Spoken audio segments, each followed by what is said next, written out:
A full ride scholarship to Kaiser. That's $400,000 of debt-free medical school, no tuition, no living expenses for 4 years. And this application earned that Kaiser acceptance in October, when most premeds are waiting nervously for their first interview. And on top of the Kaiser acceptance, she also has interviews coming up to UCSF, UCI Prime, CDU, Georgetown, and many others. In this video, we'll study her exact app to find out what it takes today to earn a full ride to medical school. All right, first, we're just gonna look at this really quickly. Waived tuition, that's $60,000 a year. Waived insurance, $10,000 a year. Living expenses is $33,000 a year, plus this transportation and miscellaneous. And she got all of that covered in a Kaiser School of Medicine institutional grant. The total cost she will be required to pay is $0 in the fall, in the spring, for this year, and in the next 3 years. It's just amazing, and it's life-changing, and we're so excited to be a part of it. And we'll start here with this extracurricular because it gives you a great sense of why this application caught the eyes of so many fantastic California schools, including this full ride one at Kaiser. We start here as a course instructor for 120 hours. I designed a 1-unit course on incarceration and public health, leading 20 students on a deep dive of the health cycle of incarceration.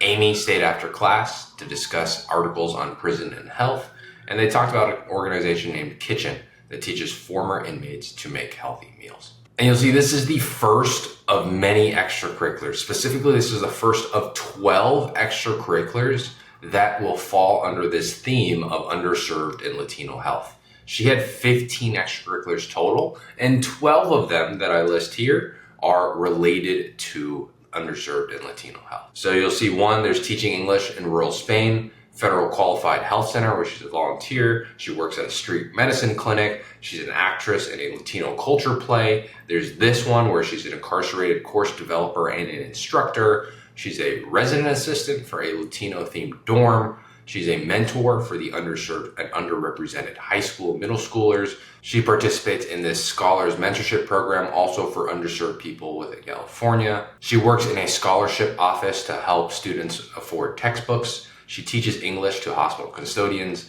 and she also participates in Latino community medicine. Not only are you seeing this breadth of experience, everything from the literal theater to arts to clinical experience on the streets to mentoring underserved students earlier in their journeys, earlier in the pipeline, to being a literal RA, supporting and encouraging and building a full environment of Latino culture for these students is at home. She doubles down on teaching in rural Spain, teaching hospital custodians. The breadth here in Latino and underserved health is amazing. She is touching on so many different aspects of this theme, and if you asked her and she had more time, she would be spending more of her time here. She would not spend it doing more research. She would not spend it looking to get an EMT job. She would spend it doubling down on the thing that she's already excellent at. And you'll see as we go through some of these individual extracurriculars that the depth of some of these particular extracurriculars are also outstanding. But as a collective unit, as a collective theme and pillar, and as you're reading through these extracurriculars, you get hit with, oh, she's really good at serving the underserved. Oh, she's really passionate about the Latino health population. And she does it again and again and again, until at the end of the application, there is no question who you are going to get when you accept this fantastic student. And Kaiser, as a hospital system that is dedicated to serving the underserved and the folks of California, definitely saw the value in having this person in their system early, and they pulled out all the stops to try and get her. All right, here we move on to extracurricular number 2, which she's a residential assistant for a Latino-themed floor. You'll see here that I highlight in blue, greens, and red. This is our classic framework on how exactly to write a work and activity section. And it is blue, responsibilities, green, impact, and red, reflection. RIR, and it should be in a 20-40-40 distribution. 20% responsibilities, 40% impact, 40% reflection. In short, this work and activities formula is called the 20-40-40 RIR framework. Let's take a look at how it's organized here. As an RA for a Latino-themed dorm floor, I built community among residents. That's what she does. through platicas or conversations about Latin American identity over snacks in our lounge. I also plan fun floor events and movie nights to help students de-stress. Okay, so those are the 2 sentences that talk about her responsibilities. And if I told you that she was a residential assistant and I asked you, what do you think a residential assistant does? You would probably say floor events, movie nights, help with students moving in and de-stressing. And this is why responsibilities take up a smaller portion of our work and activity formula. It's because most people already know roughly what you do based on the experience name. If there are special parts of the experience that you want to highlight, like for example, that this is an RA for a Latino themed floor who is building community for Latin American identity, you definitely want to open with that and add that to your description of the responsibilities, because that's something that not everyone would know just based on the experience itself. So now we move into the impact section of this extracurricular. To spread awareness during our identity on campus, I co-coordinated blank, a culture event with a mariachi band, drinks, 12 booths with crafts from different countries, yielding over 500 attendees. So if it's hard for you to understand what impact is, the best way for us to convey impact in the setting of a medical school application are one of 2 things. Stories are king and data is queen. So they're equivalently great at conveying impact. And you can see that when you say you work with 280 students as your time as a RA, and your culture event had 12 booths and 500 attendees, that gives a very clear sense of context as to, oh, this was not some small 1 conference room event where 30 people came. This was a huge event on campus where 500 people came. There was a whole mariachi band. There were 12 booths from different countries really coming to represent. It was a whole production. So you'll see exactly how even if you only have 700 characters, by incorporating data within the piece, you can convey impact better than without it. And lastly, we'll transition to the reflection part of the piece. I learned to be a confidant, to comfort students and help them navigate the difficult adjustment to a large, sometimes impersonal university through one-on-one mentorship. So the entire goal here now is to close with, why does this matter? How did you grow from the experience? Why does the reader have to care about this experience? And this is arguably the most important part of the experience, because yes, you were a residential assistant and you've told me what you did and you've told me some stories and some data about that experience. But why should I care? What am I supposed to know after reading this experience? What is my sole takeaway? And the sole takeaway here for this author is that it taught her how to be a confidant, to be a one-on-one mentor, to be there for someone who is looking up to her as a role model, as a leader in the living community. So I start with this extracurricular first because it's a good example that even in 700 characters, you have to stay disciplined, stay with the best practices, use the work and activities formula again and again, because it's a way to stay organized, to make sure that you're not saying too much about your responsibilities, because most of us already know what they are, and to focus on the impact and the reflection. That is the 20-40-40 RIR framework. Now we move into one of her most meaningful experiences as a caseworker. This is one of the most exciting experiences just because of how raw and relatable and powerful it is. So we'll start with, again, blue goes to green, and then we'll end with some red interspersed. Blue, rain or shine, the Street Clinic is a team of 80 undergrads along medical professionals that provide basic healthcare services to 3,000 unhoused clients in a year. And here you can see that we're intermixing responsibility with data. Anytime you can throw data in, throw the data in. Anytime you can throw the story in, throw the story in. She is not the only caseworker to work in a street clinic in America. However, that doesn't necessarily make her experience in the street clinic not unique just because other people didn't. And even if it's not unique, let's say you're an EMT or a scribe or a medical assistant, those experiences truly are not unique.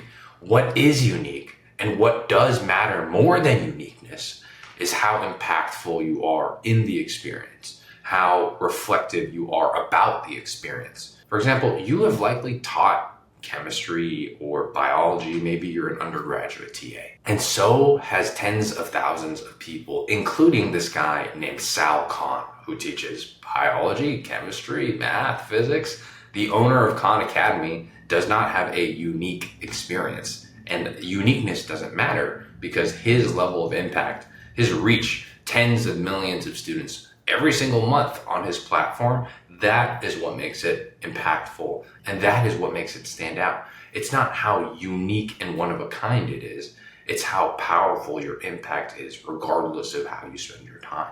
And so this goes back to the main point: use data and use stories whenever you can. So we have 80 undergrads, 3,000 clients in a year. As a caseworker, I accompany clients during medical checkups, collecting social histories. For the night, I was a confidant. We're getting, again, this confidant motif that's going to come up multiple times. It paints the author in one place where she's a listener and a supporter, and the patient or the student or the whoever it is that she's working with as the person who's guiding and leading the conversation and looking for help. And that is exactly like a patient-physician relationship. So I really like the confidant motif. She's humbled by client stories. I connected them to primary care appointments and advocated for them in the progress. Can Vinny take a pulse oximeter home? I love these quotes. Quotes are an example of telling a story because, again, anyone can be a street worker or an EMT or a medical assistant, but there's only one person who ever said this: the author. The author asked if one of her clients, Vinny, can take one of these things home. And this adds a vicarious element to the piece of writing because now it feels like you are there listening to her, hearing her advocate for Vinny. I also created and distributed educational materials and flyers such as nutrition, and regularly served at her triage table to provide clothing and basic necessities to 70 clients per night. And you'll see here I closed off the entire link to protect privacy, but this is a short link. So if you put this into your browser, it'll expand to the full link. It's a Google Drive, and it'll show the actual brochures that the student made for these unhoused clients, teaching things about, might have been nutrition. Yeah, teaching things about nutrition. I've seen brochures about sexual health, but I do think that this is a great idea to include these links of your hard work. You do this beautiful PowerPoint presentation, you build this fantastic brochure, or you film this fantastic video, and we don't get a chance to just visually appreciate it. And so not every medical school will accept links or even look at the links that are put into your description, but the ones who do, I think, will really appreciate that you have extra talents that writing can't really capture. And so this student took advantage of that strategy, put some of her multimedia brochures that were beautiful and fantastically well done into this description, and AdComs could appreciate it. Okay. So again, just to summarize, we got short to the point and augmented by data in this first paragraph. We have a mix of responsibility in blue and impact and data in green. My time in blank has reshaped the way that I see medicine. This is red, a reflection. I built relationships with clients from various ethnicities and socioeconomic statuses, many who struggle with addiction and mental health. My client, Vinny, here we go, we're going into a story, is here after a high blood pressure reading. I share that I'm training for a 10K and find out that he's a marathon runner. We'll pause there because immediately as a reader, I pick up something very, very strong from that sole sentence. And I'm wondering if you guys felt it too. It's that Vinny is likely unhoused. This is a clinic for the unhoused. And she is sharing and speaking to Vinny as if Vinny is a peer, right? And that type of relationship where you are equal, or even if Vinny is even slightly above the author who is advocating and supporting him, that relationship is not normal for most of modern society, who sees the unhoused as lesser than they are, whether it's conscious or subconscious. But you can see that she speaks about him as if they are friends or best friends, right? I share that I'm training for a 10K, and he too is a marathon runner. I jot down his running tips. This is her learning from Vinny, taking something from the unhoused, and you're starting to see that she does not feel that she is greater than or better than in any way, Vinny. And that mentality that she holds is really powerful for me as a reader, and I'm sure medical schools are looking for that level of humility, that confidant, that advocate status. Remember, recovery days are important, referring to some of his running tips. And this just brings a lot of smile to my face, right? It's spry, it's kind of cheeky, there's a little bit of her personality in it. It's very coy. He teaches me, again, those phrases are very powerful, that every person is a source of wisdom and has much more to offer beyond what initially meets the eye. So she She doesn't explicitly say that Vinny is homeless and people who experience homelessness are often described as lesser than, and because they are often in that relationship or in that power differential, it was unique or magical that I learned something from him. It's not so awkward, right? It's for the reader, it's simple. It's pointed, and it tells you exactly all that you need to know about this person and how she treats other people, including the people that are unhoused. And so you don't need to be so on the dot. You can write in a simple way that conveys this relationship that you have with other people in a very pointed and powerful way. And I think this is a great example of that. And that's only one example. We'll get two more here. I get to know Ali and Jazz, transgender women from Mexico seeking gender-affirming care who struggle to accept healthcare services because of financial and linguistic barriers. They live 1,000 miles away, look at the data, from a family that devastatingly no longer accepts them. Just such a simple sentence in maybe 4th grade writing that is so powerful. Worse, they're from a culture much like my own, and that upholds family as its highest pillar.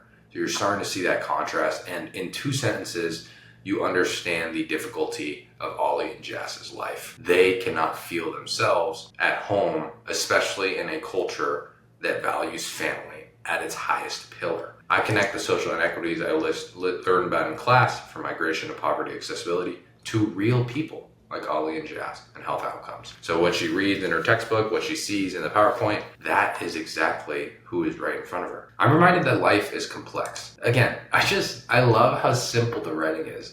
And it's not easy to write in a simple way. It takes, you have to go from the simple concept, you have to expand on it, chew it, digest it, and then it becomes this complicated 12th, 15th grade, big adjectives, bunch of sentences.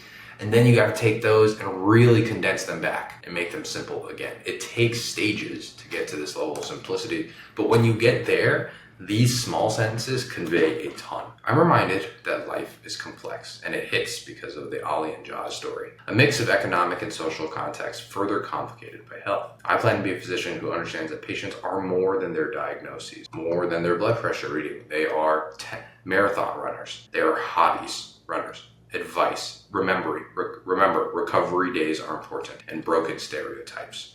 And making them feel heard and safe is essential to their care. Fantastic extracurricular, undoubtedly one of the ones that stood out a ton to these AdComs. And again, it's broken down perfectly. Responsibility, impact in green through datas and stories, Vinny, Ollie, Jazz, and reflections towards the beginning of this paragraph. And a lot of the latter half of these paragraphs. That's 20, 40, 40, only 2 sentences max on the responsibilities. Don't do more than that. She could have talked about all the other things she does for the street clinic, but we keep it short, 2 sentences max, and then we get into the impact, get into the story, get into the data, get into the multimedia, get into the brochures, and then get into the reflections. What did you learn, and how did you change as a person as a result of the experience that you had here? All right, we're gonna move on to this next extracurricular, number 4 here, English as a second language tutor. One of my favorite extracurriculars, just because it shows how simple things, and certainly not unique things like teaching here, can be highly impactful if you think creatively about who you serve, how you do it. So let's get right in here. We have 420 hours, provides over 20 custodial staff with individualized English as a second language tutoring yearly. You can see, very quick to give the responsibilities and move on to the impact in green.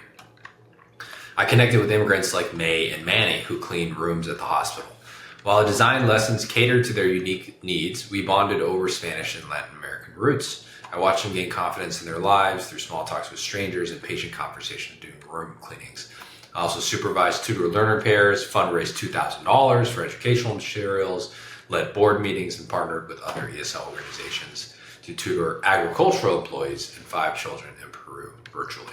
So you can see we have responsibilities augmented with the stories of May and Manny, augmented with the number of custodial staff, augmented with the thousands of dollars fundraised for educational materials. And this is a great paragraph to just give you all you need to know and give you a rough introduction to the level of impact and the people that she worked with.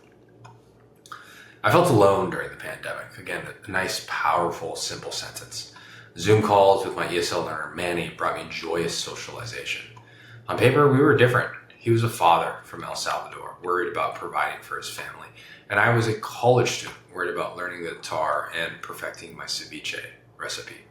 I felt anxious for our first meeting. Another simple sentence, 4 to 7 words, very simple in nature. We didn't seem to have any common ground. Would I be a good tutor? What if Manny didn't like me? This fear disappeared when I realized we weren't so different after all. While I scored a low midterm grade and Manny had self-esteem struggles as he failed to recognize his own progress. Instead of being frustrated, I went at his pace, repeating concepts over in different ways until he understood. While I got an A, Manny persevered, independently writing a letter about serving as a custodian at a hospital during the pandemic for our yearly newsletter. Again, there's a link here that shows the yearly newsletter, shows the letter that Manny wrote with her help. It's just a nice piece of content, a nice specific example for ADCOMs to read if they're interested in it. We encouraged each other, becoming unlikely friends. What Manny gained in English skills, I gained in educational knowledge on how to create tailored interactive lessons plans.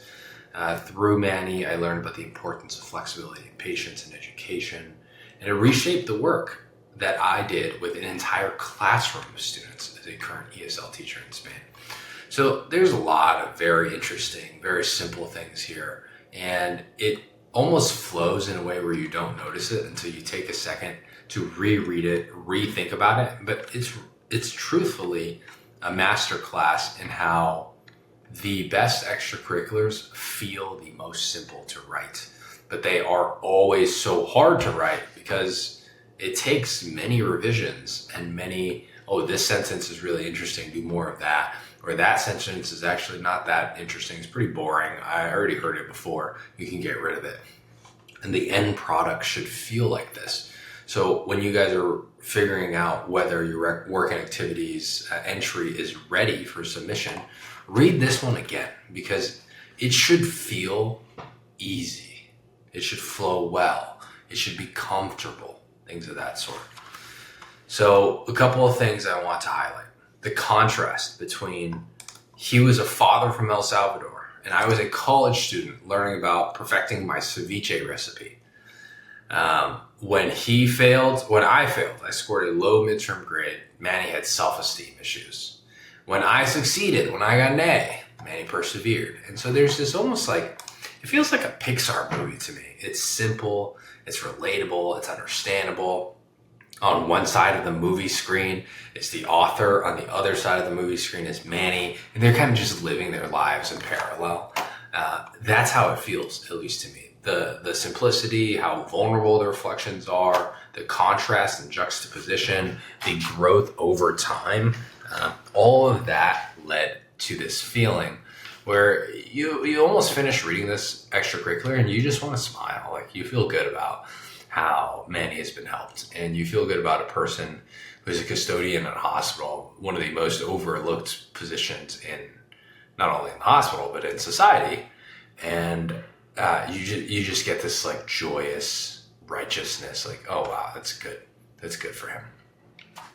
And the last thing I want to note on is that skills compound, right? If you're going to teach custodians in the hospital and also teach chemistry to undergrads and also take a year off to teach English in Spain, all of those teaching experiences, they compound upon one another. You leverage one over the other and you get better and better at an exponential rate. 1 + 1 = 3, and then eventually you become the expert or leader in teaching or in serving the Latino/underserved based on the number of experiences that you've had in that same exact kind of pillar and theme. So one of my favorite extracurriculars, because it shows that getting to simplicity is where you want to end up. This is written in a maybe 6th, 7th grade level max. And it feels like something everyone would want in their future doctor. All right, Number 5 here, we have a scholarship. So this is a branch of student government dedicated to academic equity. She's the co-director and manages a scholarship that provides $15,000 to over 200 under-resourced students to help them with textbooks and other educational expenses. Tom shared with us that he'd been housing insecure and sleeping on some of his friends' couches, and here's a reflection here, affording school materials should be the least of his concerns. By collaborating with accounting professionals on this project, I was able to learn how educational equity and advocacy works behind the scenes. So again, you're just starting to really appreciate this author. Not only is she going to play in a Latin culture themed night play, she's like an actress in the play. She's also teaching hospital custodial workers how to speak English. She's also going to Spain during her gap year to teach English. She is a caseworker for a street clinic. Now she's actually going to the financial side of things and providing or working to provide and screen out students for eligibility for this $15,000 scholarship to help them with textbooks and housing and things like that. And so you're starting to get a real sense of how much depth it takes to be world-class at something. You got teaching, you got mentorship, you got this population, that population. Now she's learning about accounting and application screening. She works with pipelines to take people from middle school to high school to college to eventually medical school. There's just so many domains of how to serve the underserved. And it is really clear to me that she's hitting it on every angle she can. A couple comments here. This is a 700 character experience that most students would not write a story in or not share data for because it's just easy. It's easy for me to write the bullet points that I see on the website of my experience and say, this is a student government branch and we provide scholarships and my role is to collect applications from students. And it's just like what I do. And it's just responsibilities only. And it just falls flat. It feels boring. And I'll give you a clear example of an extracurricular that does not follow the 20-40-40 rule, but instead flips it on its head. And it's more like 80-10-10. All right, so I want you to take a look at this experience called Project Literacy. The entire application is available in the application database, but I just wanted to highlight this one right here. As a site director for Project Literacy, I was in charge, driving a dozen tutors, pairing them with the learners, maintaining communication. I also oversaw the weekly creation of a curriculum. As community outreach director, I also acted as a liaison between our club and other clubs, and I was planning and coordinating creative collaborations. My responsibilities were also imparting certain wisdoms on how to motivate and lead. These endeavors have also made me more confident in taking initiative. This is the first reflection, but all of this is in blue. It's all responsibilities, right? Next, I decided to make the transition from tutor to board member because I wanted to make a bigger contribution, one that allowed me to address some of the deficiencies I personally identified, including unproductivity and lack of interactive element. As site director, my mindset, my demeanor, rather than monitoring groups assigned tasks, I found it more effective to set the standard myself. My attitude was contagious and prompted the rest of our team to be more accountable. As the community director, I saw an opportunity to simultaneously address what I perceived to be a repetitive weekly agenda. I arranged for other parties to come visit our sites to do CPR and teach CPR. You're really getting a sense here how it's here's what I'm doing, here's what I'm doing, here's what I'm doing, here's what I'm doing. And all these responsibilities just fall flat. Eventually there's no stories, the reflections are very minimal, and it doesn't feel like it's something I want to finish reading, first of all. And second of all, it doesn't really feel like it's something that's quite memorable. And so again, returning to this extracurricular, do not forget that even if it's a 700 character, even if it's one of those extracurriculars that you weren't totally involved with for hundreds and thousands of hours, Stay disciplined to that 40-20-20 RIR framework. Throw the data in there. Throw the stories in there. You can see that Tom takes up half a line. 15,000 to 200 students takes up half a line. And those things make the ultimate difference in making sure that some of these working activities that are on the smaller end, you get some mileage for. All right. Moving on to the next one, we have a Latino medicine organization. It's a service organization dedicated to increasing the number of Latino healthcare providers addressing health disparities in underserved communities. So you're starting to really see, again, that mission is very clear for her. On every extracurricular, she's very proactive and intentional and explicit about, this is who I am, this is what I care about, this is what I'm really good at. And if you are looking for someone in your medical school that is really good at this, I am your woman. I work directly with students, sexual health educations, online video series, again, the multimedia. So there's a bunch of videos in this link that ADCOMs can take a look at if they're interested. And I interpreted Spanish, did blood pressure screenings. I also led STEM and professional development lessons with 80 under-resourced primary school students. One thing that I have heard as a kind of argument against using data and stories is that sometimes data and stories aren't that impactful. We're just throwing numbers to throw numbers in there. And I would argue that this is a good example of it. It's fine to tell us that there's 80 primary school students that you supported, but is it as impactful as the $15,000 that you raised? Is it impactful as maybe the fact that 50% of your patients don't speak English, 33 don't have any insurance, and all that stuff?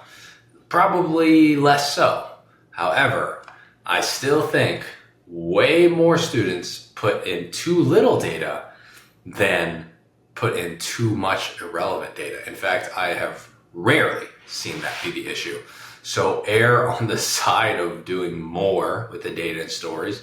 It's okay if it's not a slam dunk home run piece of data. And then this is a good example of a bunch of responsibilities, right? Here's what the mission is. Here's what I do. Here's some videos. Here's more of what I do. And here's a small reflection. And without stories and data, you can see that this feels quite flat. Now we get into the second part.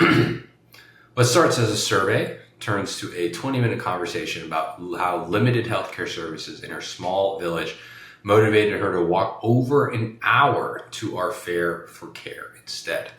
Her dedication to managing high blood pressure inspires me. I personally just love this strategy. Everyone can do it. Simple sentences with powerful, meaningful reflections. They just hit home, right? You don't have to do too much. These are all 5th grade sentences. I also meet a 5th grader with diabetes. Does insulin go into a cell, she asks. Although I don't really know the full details of her condition, I'm excited to walk her through how insulin plays a role in the cell. It helps our body process sugar, and I find myself wishing I knew more, right?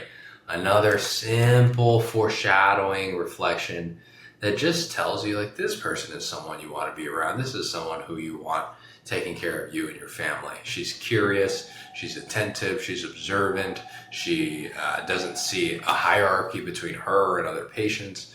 A lot of these like core characteristics are coming out clear as day.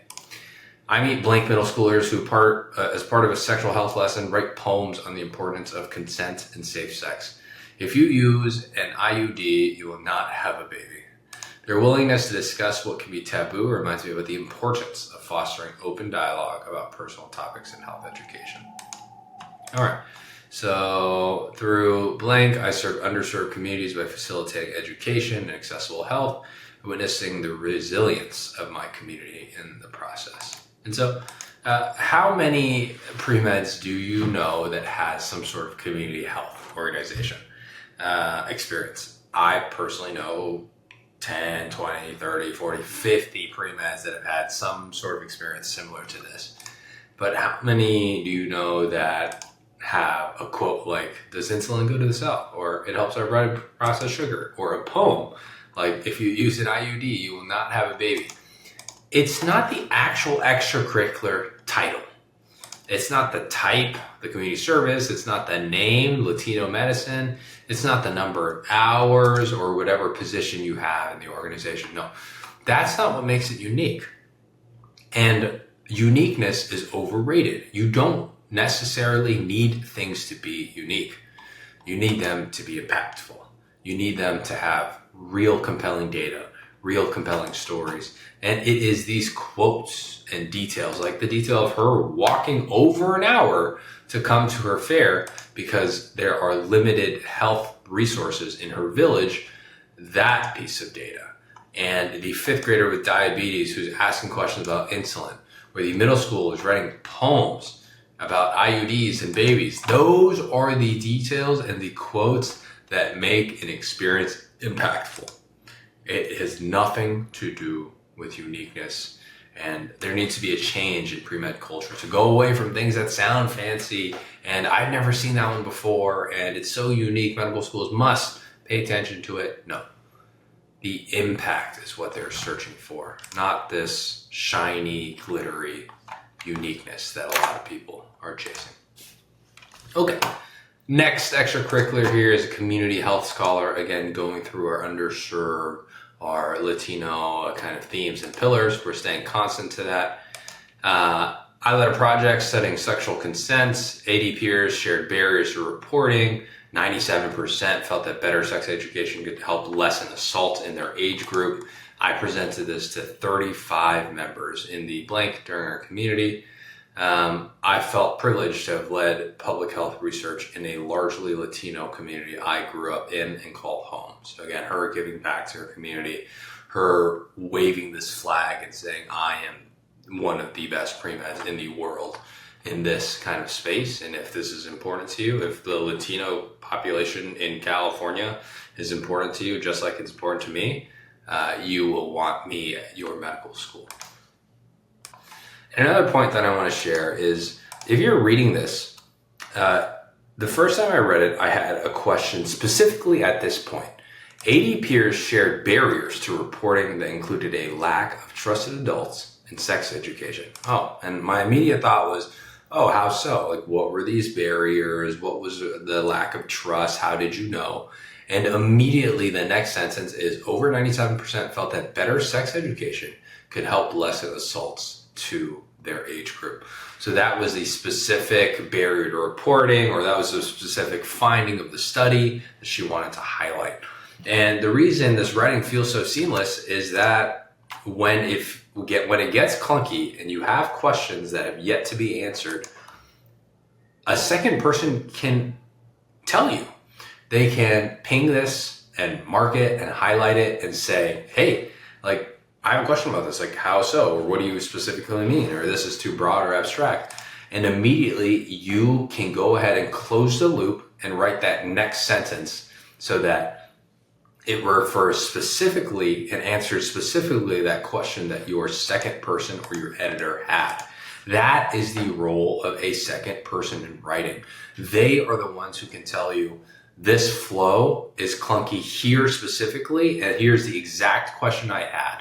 And then all you need to do is answer the exact question they had at the exact time they lost interest, they got bored, they got confused. And as a result, you get a very well-flowing, seamless extracurricular. But you don't get it by writing it alone. Writing is a team sport, and you need people who are outside of the blinders of writing to tell you exactly what needs to be adjusted. Next. This is a research experience, lab PI, RNA, CRISPR-Cas9, cancer gene, selected for undergrad research, delivered 3 research presentations. I just want to say that for most pre-meds, this is what they chase for 4 years. They chase the 1,000 hours of basic science research, and they feel like if they get this, then everything will be fine and dandy, and that's all they will ever need to get into medical school. But I find it interesting how much time and effort went into research, right? 800 hours over multiple years. It's certainly no joke, right? But for this applicant, I can nearly guarantee that these 800 hours of fantastic research, she's literally in an undergraduate research scholars program. She's literally delivered 3 research presentations. I'm very sure it is irrelevant to most medical schools because of the depth and the breadth of her Latino underserved theme. So this is just a great example of like, your research does not have to be the crux and the core of your application. And in fact, for most people, it likely isn't, because you guys are applying to medical school to be clinicians. And yes, there are clinician scientists, but for the majority, you want to care for people, and research is secondary. And even though she had a very excellent performance in her research position in her lab, it's lower on the priority for her. It's less important rhabdomyosarcoma than her interests in the Latino and the underserved. Moving on to number 9, we got a middle school mentor position. Now, a couple of things that I just really love to highlight again about just how important stories are to the writing process. You also know very few hours, 33 hours over 3 years. It doesn't have to be long to be impactful, right? Those two things can be independent. You can have something that's very long. Think your medical school gap year position where you're a scribe, and all you do every shift is scribe. You don't learn any new skills. You don't learn anything else. You're kind of checked out. That's something that takes 2,000-3,000 hours of your life and gives you 0 impact. But this, 100 hours. And you can see there's some fantastic quotes. What's good with you is how I began each mentorship session. Getting to know my 30 gifted mentees, getting to know Key, who confides to the group that she sits alone during lunch. And eventually she grows to get past the social media and the bullying and the anxieties. And she tells the middle school mentor, the author, maybe I could meet new people. So everybody mentors students, but again, only you're the one who worked with Key. Only you're the one who opens with what's good with you. And only you're the one who sees Key's growth from being the shy person who sits alone to someone who's open to trying to meet new people. Stories, and where possible, data. That one creates the impact through specificity. Only you know these quotes, only you know these numbers, and that paints you as the authority of this experience. All right, English teaching assistant, another thing that's 875 hours, but not the most significant, right? This just goes to show people who take some time off, they have a lot of hours to give to some of these extracurriculars, and they do very well after. I mean, it's natural for you to have a meaningful extracurricular after putting 900 plus hours into something. That's no joke in the amount of time dedicated, and it shows. Hidden in the mountains of rural Spain, I teach 100 secondary students, classes in STEM and humanities, and I learn their culture, their aspirations. I share biology and science, tailored lessons plans. So it's a lot of responsibilities, right? We explore bioethics, genetic engineering, Baroque, complex topics, videos, games, stories, watching students understand and grow with each, oh, I get it moment.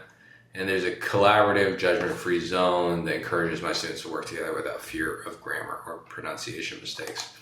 So, I mean, I just like this one because you don't have to be a medical assistant. You don't have to be a scribe. You don't have to be an EMT. If clinical experience is your grueling red flag, then yeah, you should be that during your gap year. But for most people, it's not. And you don't have to just double down on a scribe position where you're not really gaining anything for every additional hour that you put in. You can go to Spain and teach English and learn a new culture and be the leader of a classroom, and those life skills, the ability to succeed in different environments, that is very useful in medicine as well. Going to number 11 is actually a description of her personal life. And I always find that these pieces of context are important to share because not everyone has smooth sailing opportunity to go to medicine straight through or a couple gap years just without any bumpers in their personal and professional life. And so this is one where she shares about her mother's illness, Again, another powerful quote. Imagine looking through binoculars, but they don't help you see anything far away. That's just how I see. She has tunnel vision, it's a genetic disorder, night blindness is worsening over time, and eventually she would face complete blindness. Throughout my youth, I served as a caretaker along with my father. I guided her around her home, assisted with reading, ensuring she got to and from work when she couldn't drive anymore. In high school, balancing all of that was difficult, right? You have to be a caregiver at home, you have to do all these extracurriculars, you have to do the homework. Eventually, she was accepted to her dream university. This is a beautiful reflection, and I think a lot of you pre-meds have this in you. I don't know if there's a level of like, you don't want to take yourself too seriously. It seems like try hard or uncool, or you don't have the confidence to say something like this about yourself. But I know all of you pre-meds, you guys work really freaking hard in your personal and professional lives. There's other things that make life more difficult. You have grown this scar tissue, these resilience, this adversity, and it's totally okay to put that down, be vulnerable, be mature in the application. I just want to share how she does it so well here. I never resented my mom's disability for how it made life harder. I embraced the lesson that it taught me about perseverance, the same kind I watched her embody through coping with her condition. Again, I just love how deferential the author is. She always pays her respects to other people, right? She says, I did not come up with this myself. I learned this from my mom. I learned this from Manny. I learned this from the unhoused person who is a marathon runner. I learned from the people around me, and that humility is just beautiful to share. Her struggles and my role in them taught me that the obstacles I face in life aren't dead ends. They're opportunities to show and be shown compassion. And with hard work, any obstacle can be overcome. Just look and appreciate that level of maturity. And I want to, you don't need ever permission from me, but I want to encourage you guys heavily to remind you here that all of you, your personal life, all of you, the things that you may feel like are not medicine related, all of you is relevant to medical school admissions. We want to know your entire story.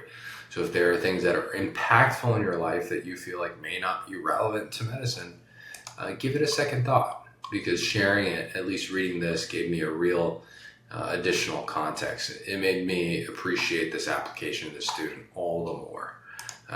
To be able to balance her mom's disability with all this success that she's had, it just shows me that she's leagues above many other her age in the amount that she's able to hold and able to succeed through. Next, we have a scholar's internship where she works at a federally qualified health center. And again, underserved Latino. Those are the two things that continue to pop up, right? Underserved communities, summer program intern, health equity, case studies, mock intrauterine devices, social determinants of health, quality improvement research project about colorectal cancer screenings, made recommendations to fix the workflow. And after you just review this, I just want you to go back and remember the first couple of extracurriculars we went to, right? We started with the incarcerated course instructor. I just want to remind you of how far we've come from that. Let me actually just bring it up for you. Like, do you remember this? Together in the entirety of this video, we have been able to go through teaching English in rural Spain, the federally qualified health center, which we're talking about now, street medicine clinics, actress in the culture play, which we'll talk about next, incarceration course developer, which is this, RA for the Latino themed dorm, which we've talked about, underserved high school, middle school mentoring, scholars underserved California program, book scholarships, the $15,000, teaching English hospital custodians, and Latino community medicine. All of that breadth and all of that depth, and you're just getting hit in the face again and again and again with underserved, Latino. And it's very clear that this person is world-class and will be known and remembered for that part of her application. And it is no surprise if you look at her interviews and you look at her acceptances as of October, by the way, We're not even close to being halfway with the interview season. We've just started. And you look at a full ride tuition and living, not just tuition, but tuition and living scholarship to Kaiser, $400,000 over 4 years to serve the Southern California region, which includes a ton of underserved Latinos. That makes sense. UCSF, California, that makes sense. CDU, underserved California, that makes sense. Georgetown, holistic health, Cura Personalis, all these holistic care, that makes sense. UCI Prime, MD, MPH, or MD 5-year program with a master's, with the specification of the Latino community, right? This is a Prime LC subsect of Prime. We're not just throwing her application into a lottery and just saying whoever randomly comes up is going to come up. No, these are literal perfect fits with her application and what she's known for, what she's remembered for, what she's world class in. And so I wanted to just connect the dots for you guys there, right? Like if you have a sense of where you want to go, these schools all want to take care of the urban, underserved Latino populations. And so they are begging for applications that look like this because she is the best person to be able to put in that position with all of her proven experience thus far. We end with this Latino short play actress, 300 attendees. She plays a tia, a stereotypical motherly and feisty aunt that represents gender norms in the Latino community. The play fights back, depicting a daughter who can hear her family's norms and still decide to pave her own path. It's a beautiful experience, and I just wanted to close the loop again and say that I think it's just amazing that you have the exact same skill in different populations, right? You're teaching Spain, but you're also teaching hospital custodians. You're interested in Latinx culture. Well, you can go ahead and play an actress in a arts and theater play. Or you can be the RA, the literal person who lives on the floor of the cultural themed floor and set up all these cultural Latinx events for your floor. Not only can you teach Spain, teach hospital custodians, but you can develop your own course about the incarcerated, right? And not only can you teach and work clinically in a community health setting or clinically in a street medicine setting, you can also work on the finance side and the accounting side to figure out how can I get money to the underserved through scholarships, right? How many ways can you explore a theme? This is 10 different ways. In her application, she has 11, 12 unique ways. It's very clear. It's overwhelmingly clear that she is the strongest pre-med in this space right now in her full ride tuition scholarship and her 5 interviews in California all recognize that exact same thing. All right, well, this was an application that earned a full ride tuition plus living scholarship to Kaiser. That is a $400,000 scholarship to one of the strong, to a fantastic medical school in California. And it also includes 5 other interviews: UCSF, CDU, UCI Prime LC, Georgetown, all these other fantastic California programs that are interested in her very unique skill set. Again, all by October. We're really just a couple months into the interview cycle. They were only allowed to shoot out acceptances maybe a week and a half ago, and she's already landed probably what's going to end up to be the biggest scholarship and biggest acceptance she can get in this cycle. And clearly we saw what it looks like to have a strong developed theme, a strong pillar in Latino, Latinx culture, Latinx health, and underserved community health. And we learned things like the RIR 20-40-40 framework on how to organize and be disciplined about structuring a work and activities section. We saw how maturity and personality shine through when she talked about her mother or her relationship with the unhoused, or the fact that everything that she's learned from another person. I mean, there's nothing more you could want from your cycle if you are a pre-med, especially a pre-med who lives in California and wants to stay. And this is easily one of the most strongest applications we've ever reviewed. It helps me understand what's working for medical school admissions right now, and I imagine it will help you too. And these are things that will stay true in medical school admissions for 5, 10, 20 years to come. Medical schools will always want people who are world-class in their niche, in their passions, and their interests. And if this was helpful and you wanted to see more, here's an application that earned also 5 top 20 interviews. Schools like Mayo, UCSD, Cornell, Vanderbilt, WashU. That application is up here for you to watch now. And if this breakdown was valuable, maybe it'll help one of your pre-med friends too. Share it. We'd really appreciate it, and I'll see you in the next one. Goodbye.